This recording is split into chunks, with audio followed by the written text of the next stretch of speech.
This is the Roots and All podcast, and I'm your host, Sarah Wilson. Join me as I talk about all aspects of gardening with some of the top horticulturists from around the world. Hello and welcome to this week's episode. What feature does a wildlife supporting landscaper refuse to install in a garden? What's the most beneficial addition for wildlife? And how can hard landscaping be compatible with wildlife and nature?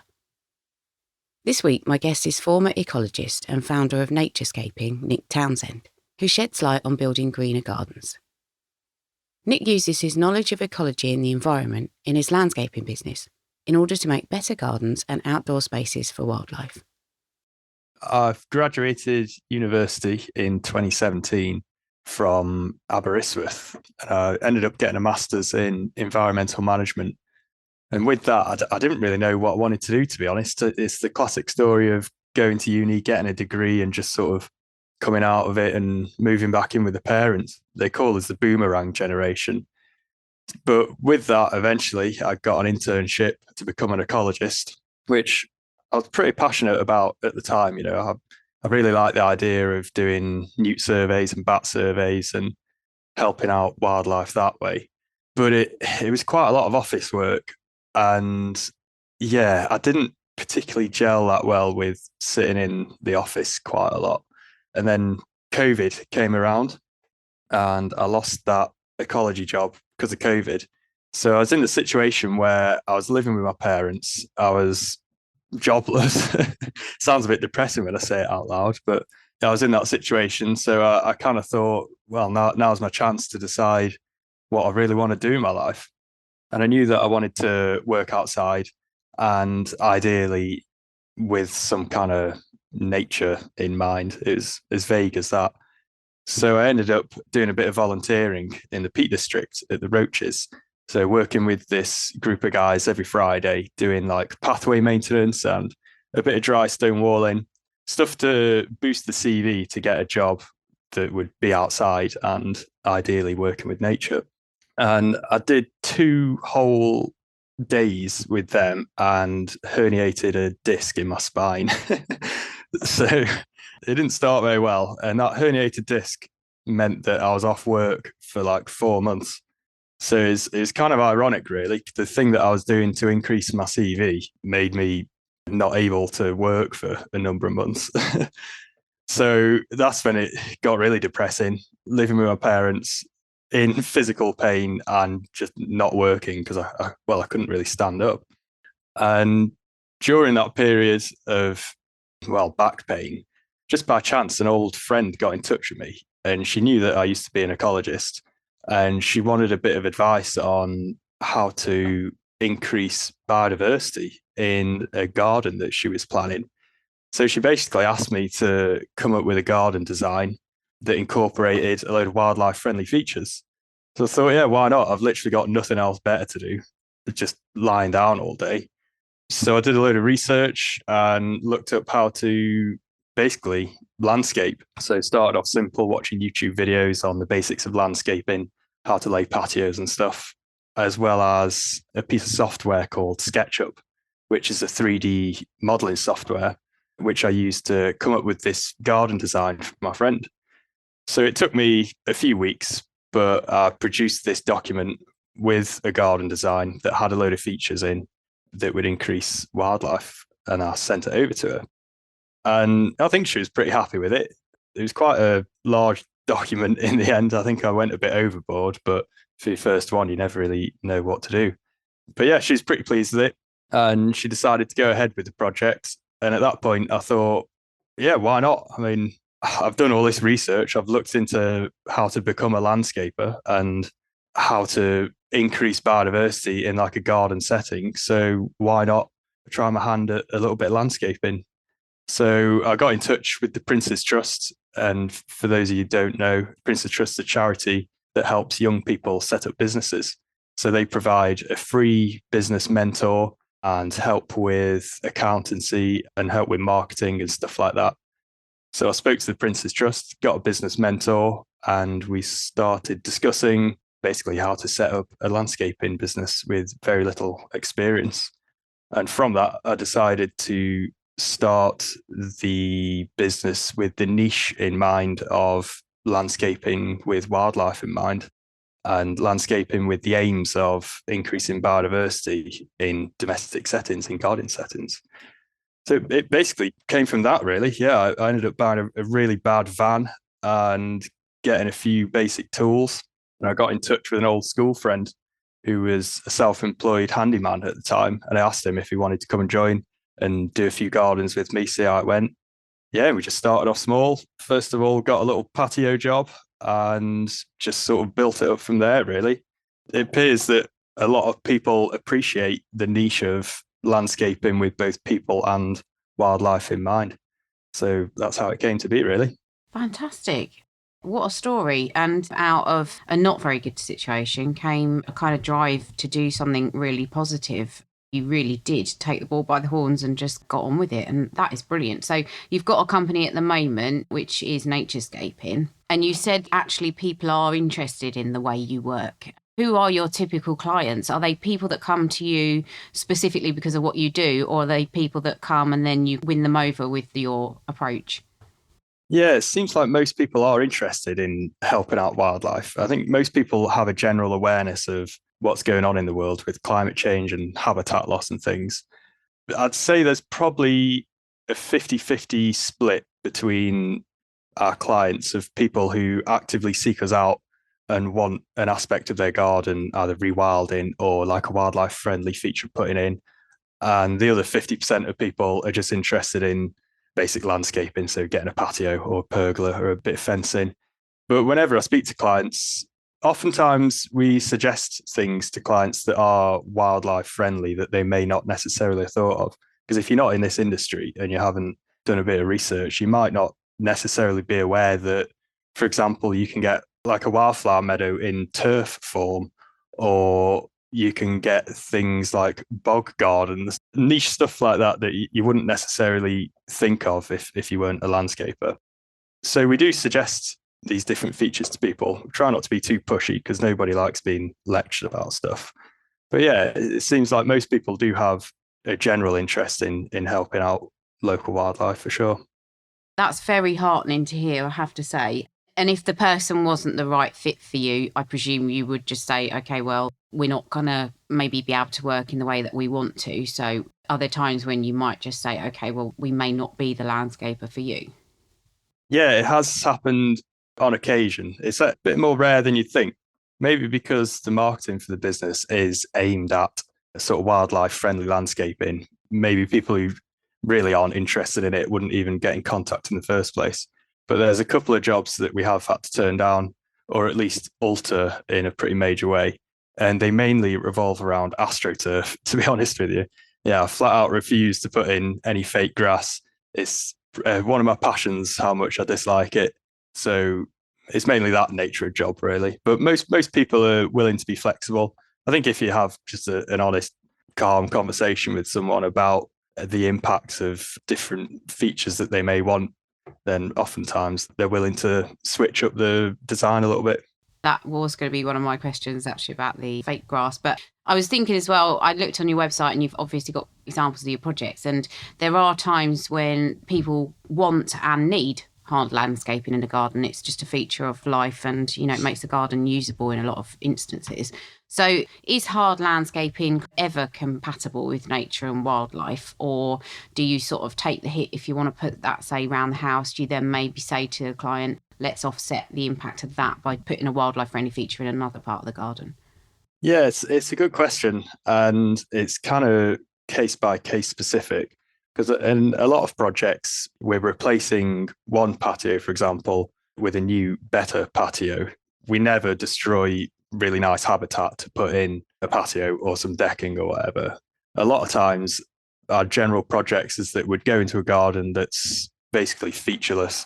We have a lot of work with new build gardens, so I'm sure you can imagine it's literally just like a square of grass.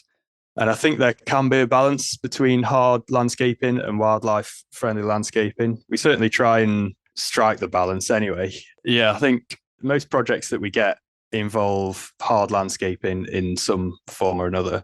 It's quite rare that clients will get in touch and sacrifice hard landscaping in order to get a purely wildlife friendly feature. Most of the time, it's balanced out between patios, for example, and a nice pond as well, or some borders and a bit of decking. Most of the time, it's, yeah, a bit of both. And it's important to remember that gardens are very much for people as well as wildlife. As much as I like to think we're doing this just for wildlife, it's the clients that pay us. So we've got to listen to them. But yeah, I think if people have a better sense of connectivity with nature, I suppose, and if they have access to nature, then it gives them a better sense of stewardship or being interested in their local wildlife. And if that means putting in a patio in someone's garden and getting rid of a little bit of lawn, for example, if it means that they feel more connected and happy with their outside space, then I think oftentimes it's worth it. Yeah. Yeah, I think that's exactly it. I think you've hit the nail on the head. I mean, if you can get someone out into their garden and interacting with the other bits of it that may be more wild or observing it, then I think that is the key. It's very easy for someone to have a garden that they look out the window at and go, oh God, I don't even know where to start with that, or it's a mess, or I don't want to go out there because the weather's bad and the grass is muddy. So yeah, I think that's a really, really important thing. And also thinking about the way you work. I mean, for me, if I go into a garden, I'm very nervous, I suppose, to disrupt the things that are in there, which is not such an issue, obviously, as you said, if you're working with new builds. But if you go to a garden and there might be things that you don't want to disturb, or there might be bits of the job that you do that you know might have a sort of shorter term impact on habitat or wildlife, are there any good workarounds that you've found that protect and encourage wildlife even though you're going in and making changes in a space? Yeah, for sure. If there's any major feature in the garden that we identify as really good habitat, for example, like a big old mature tree, we'll always try and persuade the client to keep that feature in. And if we have to change the design or change the way we work or change the sort of process of work, then we'll do it. Landscaping, it can be quite a destructive trade, really. And even though we are creating habitat in a lot of jobs, there are a few issues with landscaping or the construction industry in general. So one thing that's hit me over this past 3 years of landscaping is that there's an awful lot of plastic waste in this industry. So we'll get a pack of slabs and they'll be wrapped in unrecyclable plastic and with plastic straps on them. And that sort of stuff will just end up in the skip. And like a bulk bag that people see in projects, a big bulk bag of aggregates, that's basically like the size of a duvet made out of plastic.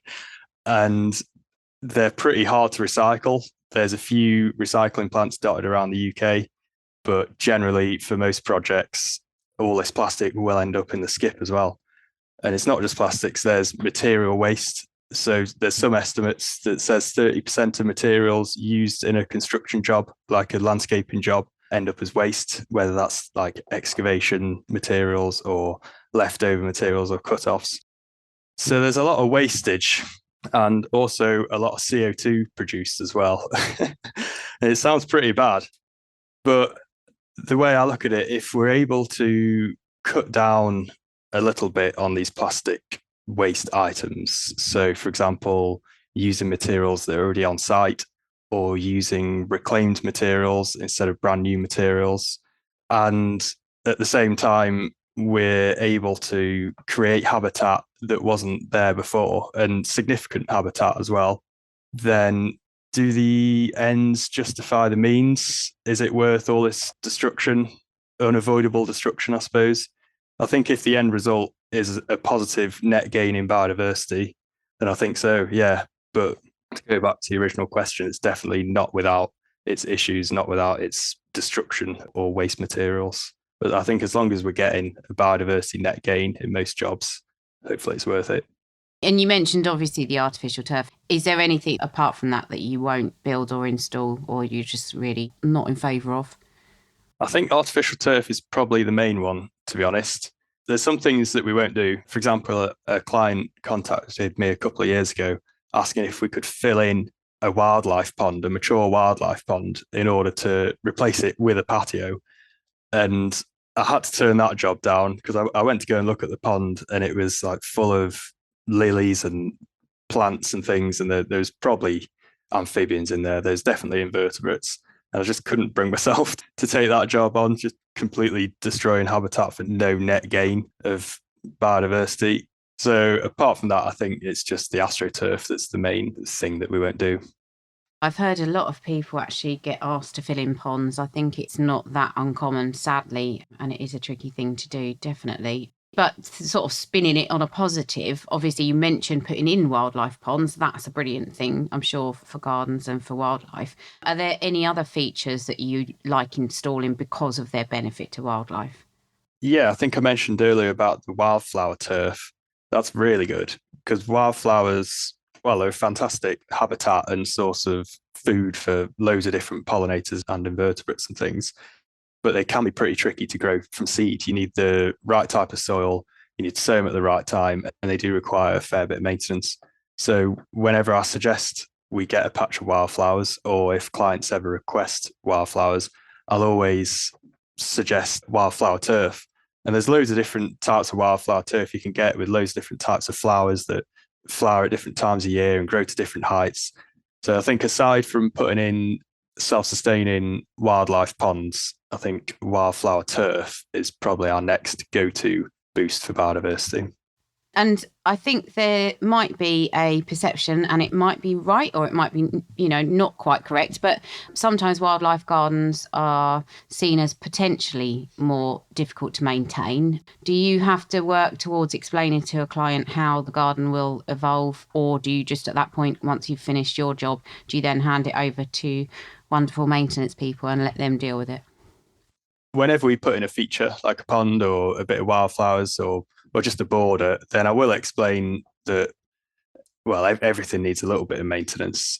But you're right, there is a bit of a misconception that these wildlife gardens are more high maintenance than your traditional low maintenance gardens. The ponds that we create, we use low nutrient clay soil that we plant plants directly into. And with that, it creates like a self-perpetuating ecosystem that doesn't need oxygenating with pumps. It doesn't need any feed or doesn't need weeding after a couple of years, at least anyway. So yeah, I think it is a misconception that wildlife friendly features can be high maintenance. And the same with wildflowers as well. They only need cutting once or twice a year, depending on what sort of aesthetic you want. And whenever I tell clients this, they're usually pretty surprised, which is quite nice to hear because it sort of makes it easier to persuade people to get these sorts of features if they know that it's not going to be really high maintenance. If anything, the more wild the garden, the less maintenance you've got to do because you're always going to get weeds and things. So why not just call them wildflowers instead of weeds? Exactly. So it's interesting that you mentioned about the planting into low nutrient soil. I was going to ask you, are there any sort of newer techniques that you're trialing or that you've seen and want to try? And I was thinking about things like using waste materials to plant into, or sand or recycled aggregates. Is there anything like that you're exploring? Yeah, whenever we need low nutrient soil, we normally import it because then we're guaranteed it to be low nutrient. Unless we've dug up a load of subsoil from site, it is clearly really low nutrient. In terms of new techniques, I think we're always pushing to reduce our carbon footprint more so than experimenting with new sort of planting techniques. So we do this by, as I mentioned, using a lot of reclaimed materials. So, for example, on the job that I'm working on now, we're doing this big area of decking, and we could have easily suggested to the client, stick a load of composite decking down. It's really low maintenance and it will last for thousands of years, sort of thing. But instead, we had a chat with the client and we agreed that we're going to use reclaimed scaffolding boards that are locally sourced. So not only have we cut down on the plastics, but it's associated carbon emission, and we're using locally sourced stuff, which is always better. And it's again like using stuff on site as well.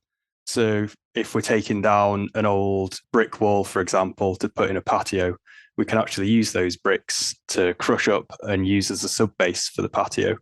So it's kind of thinking a little bit outside the box when it comes to the process of landscaping. Yeah, that helps alleviate some of these negative aspects, I suppose. Do you find that ends up saving the client money, or can it cost them more sometimes because you've got to process the materials or on site, or is it kind of swings and roundabouts? I think most times it actually saves the client money, because I suppose our main way of recycling materials is chipping things up and using it as sub base for a patio or driveway or whatever. I'd say that normally saves the client money, because not only do we not have to buy a load of aggregates, we don't have to buy or rent a skip as well. So most of the time it's saving money. Sometimes it might cost a little bit more. It just depends on the materials, I guess. Yeah. It's a very admirable thing to do that if you can. And I'm sure people will do more of it as materials become more expensive and the cost of, like you say, skips and things gets more expensive.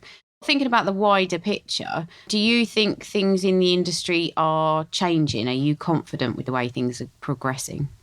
Potentially, yeah. I'm still relatively new in the industry. It's been just over 3 years since I've started. So I can't say what it was like 10 years ago.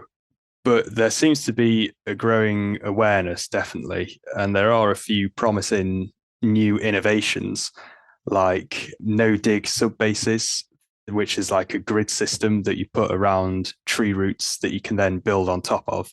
So instead of digging down into tree roots and putting down a load of subbase, it's basically a way of protecting tree roots. I think that probably has quite a lot to do with different legislation that comes out. I think there's another cement alternative that they're working on at the minute that's pretty brand new.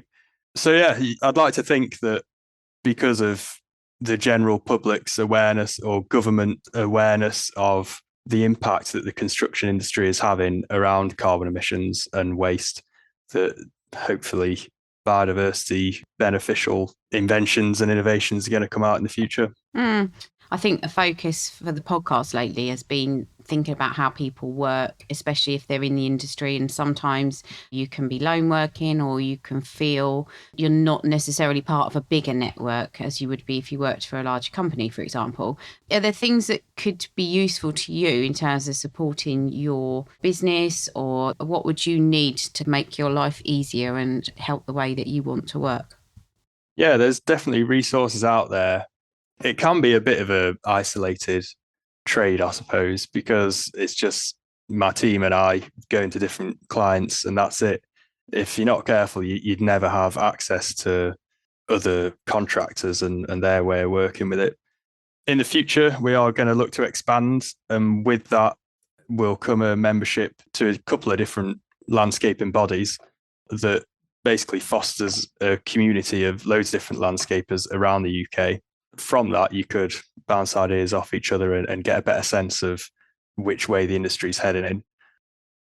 Thank you very much to Nick for sharing his work and providing hope that there are people out there striving to build greener gardens. Thanks to you as well for listening.